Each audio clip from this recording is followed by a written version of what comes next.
Online விளையாட்டுகளுக்கு ஆதார் இணைப்பு நேர கட்டுப்பாடு விதிமுறைகளை எதிர்த்த வழக்கில் மத்திய மாநில அரசுகள் பதிலளிக்க மார்ச் 21ஆம் தேதி வரை அவகாசம் வழங்கி சென்னை உயர்நீதிமன்றம் உத்தரவு பிறப்பித்திருக்கிறது. அண்மை தகவலாக பார்த்துக் கொண்டிருக்கிறோம்.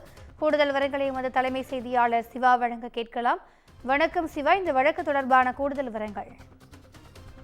திவ்யா, ஆன்லைன் விளையாட்டுகளுக்கு ஆதார் இணைப்பை கட்டாயமாக்கி அதற்கான நேர கட்டுப்பாடு விதித்து பிறப்பிக்கப்பட்ட விதிமுறைகளை எடுத்த வழக்குகளில் மத்திய மாநில அரசுகள் பதிலளிக்க மார்ச் 21ஆம் தேதி வரை அவகாசம் வழங்கி சென்னை உயர்நீதிமன்றம் ஒரு உத்தரவை பிறப்பித்திருக்கிறது.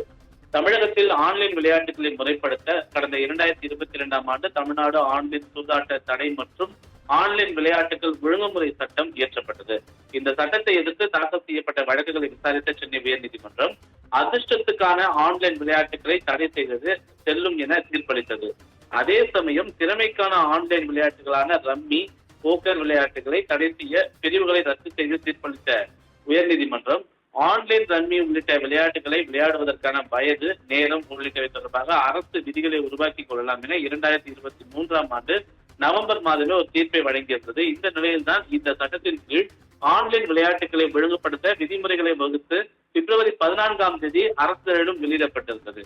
அதில் ஆன்லைன் விளையாட்டுகளை விளையாட ஆதார் இணைப்பு கட்டாயமாக்கியதை நள்ளிரவு 12 மணி முதல் அதிகாலை 5 மணி வரை விளையாட்டுக்கு யாரையும் அனுமதிக்க கூடாது என நேர கட்டுப்பாடு விதித்ததையும் எதிர்த்து பிளே கேம்ஸ் 24 மணி நேரம், அதே போன்று private limited, head digital work, export players நலச்சங்கம் உள்ளிட்டோர் சார்பில் சென்னை நீதிமன்றம் வழக்குகள் தாக்கல் செய்யப்பட்டிருந்தன. இந்த வழக்குகளை விசாரித்த உயர்நீதிமன்றம் மத்திய மாநில அரசுகள் இந்த வழக்கு தொடர்பாக பதிலளிக்க வேண்டும் என்றும் ஒரு உத்தரவை பிறப்பித்திருந்தது. குறிப்பாக இந்த வழக்குகளை நீதிபதிகள் எஸ்.எம். சுப்பிரமணியன் மற்றும் ராஜசேகர் ஆகியோர் கொண்ட அமர்வுல விசாரணைக்கு வந்த போதுதான் இந்த உத்தரவை அவர்கள் பிறப்பித்திருக்கிறார்கள்.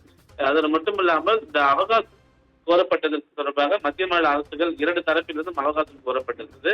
இதனை ஏற்றுக்கொண்டுதான் நீதிபதிகள் 21ஆம் தேதிக்குள் பதில் மனு தாக்கல் செய்ய வேண்டும் என்று அவகாசம் வழங்கி இந்த வழக்கின் மீதான விசாரணையையும் மார்ச் 17ஆம் தேதிக்கு ஒத்திவைத்திருக்கிறார்கள். திவ்யா,